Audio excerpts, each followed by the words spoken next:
ଏବେ ମୁଁ ଆପଣମାନଙ୍କ ପାଖରେ ଏହି ପବିତ୍ର ଶ୍ରୀମଦ୍ ବାନ୍ମୟୀ ରୂପ ସ୍ୱରୂପ ଶ୍ରୀମଦ୍ ଭାଗବତ ଭଗବାନଙ୍କୁ ଉପସ୍ଥାପନ କରିବାକୁ ଯାଉଛି। ତେବେ ଏହି ପରମଶାସ୍ତ୍ର ଭାଗବତକୁ ଆମେ ଶ୍ରୋତାବକ୍ତା ନ୍ୟାୟରେ ସେବା କରିବା ପୂର୍ବରୁ ପ୍ରଭୁଙ୍କର ପାବନ ସେହି ରୂପର ବର୍ଣ୍ଣନା ଟିକେ କରିବା। ତତ୍ପଶ୍ଚାତ୍ ଏହି କଥା ସବୁ ବର୍ଷ ଭଳି ଏ ବର୍ଷ ମଧ୍ୟ ତୁ କରିବୁ। ଯେତେ ଶାସ୍ତ୍ର ଅଛନ୍ତି ବା ଗୋବିନ୍ଦଙ୍କର ଯେଉଁ ଅବତାର ବର୍ଣ୍ଣନା ହେଉଛି ସେ ସମସ୍ତଙ୍କୁ ଶାସ୍ତ୍ର କୁହାଯାଇପାରୁଛି, ପରନ୍ତୁ ଶ୍ରୀମଦ୍ ଭାଗବତ ଭଗବାନ ଶାସ୍ତ୍ର ନୁହନ୍ତି। କହିଲେ କେମିତି? ନା ତେନେୟ ବାନ୍ମୟୀ ମୂର୍ତ୍ତି ପ୍ରତ୍ୟକ୍ଷ ବର୍ତ୍ତତେ ହରି।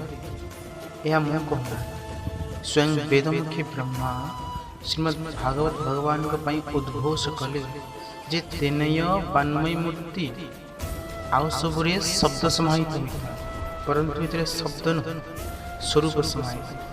ସ୍ୱୟଂ ଗୋବିନ୍ଦଙ୍କର ତଳୀକୃତ ବାନ୍ମୟୀ ସ୍ୱରୂପ ହେଉଛନ୍ତି ଶ୍ରୀମଦ୍ ଭାଗବତ ଭଗବାନ, ଯେଉଁଥିପାଇଁ ଅନ୍ୟ କେଉଁ ଗ୍ରନ୍ଥର ସ୍ୱରୂପାତ୍ମକ ସ୍ତୁତି ନାହିଁ, କେବଳ ଶ୍ରୀମଦ୍ ଭାଗବତଙ୍କର ସ୍ୱରୂପାତ୍ମକ ସ୍ତୁତି ଅଛି। କହିଲେ କେମିତି? ନା ତମାଦିଦେବଂ କରୁଣାନିଧାନଂ ତମ୍ ଆଦିଦେବ ଇତି ତମାଦିଦେବ ଅନାଦି ଆଦି ଗୋବିନ୍ଦ ସର୍ବକାରଣ କାରଣ। ଗୋବିନ୍ଦ ଯେମିତି ଅନାଦି, ପ୍ରଭୁଙ୍କର ବାନ୍ମୟୀ ସ୍ୱରୂପ ଶ୍ରୀମଦ୍ ଭାଗବତ ସେମିତି ହିଁ ଅନାଦି। କି ତମାଦିଦେବଂ କରୁଣାନିଧାନଂ ତମାଳ ବର୍ଣ୍ଣଂ ସୁହିତାବତାରଂ। ମୋର ପ୍ରଭୁଙ୍କର ରୂପ ଯେମିତି ନୀଳ ତମାଳ ବର୍ଣ୍ଣ, ଶ୍ରୀମଦ୍ ଭାଗବତଙ୍କର ରୂପ ମଧ୍ୟ ସେମିତି ତମାଳ ବର୍ଣ୍ଣ। ଆଉ କ'ଣ କହିଲେ? ନା ଅପାର ସଂସାର ସମୁଦ୍ର ସେତୁ।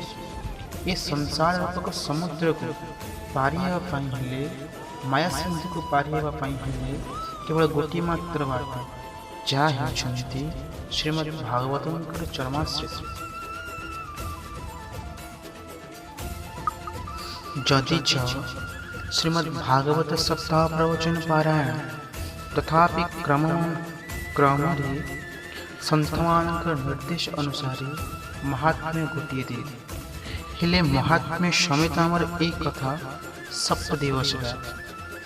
ତେଣୁ ଆପଣମାନଙ୍କୁ ମହାତ୍ମ୍ୟ ମୁଁ ସଂକ୍ଷେପରେ କହିବି, ଚେଷ୍ଟା କରିବି, ପ୍ରୟାସ କରିବି ସମ୍ପୂର୍ଣ୍ଣ ମୂଳ ଶ୍ରୀମଦ୍ ଭାଗବତ ଆପଣମାନେ କେମିତି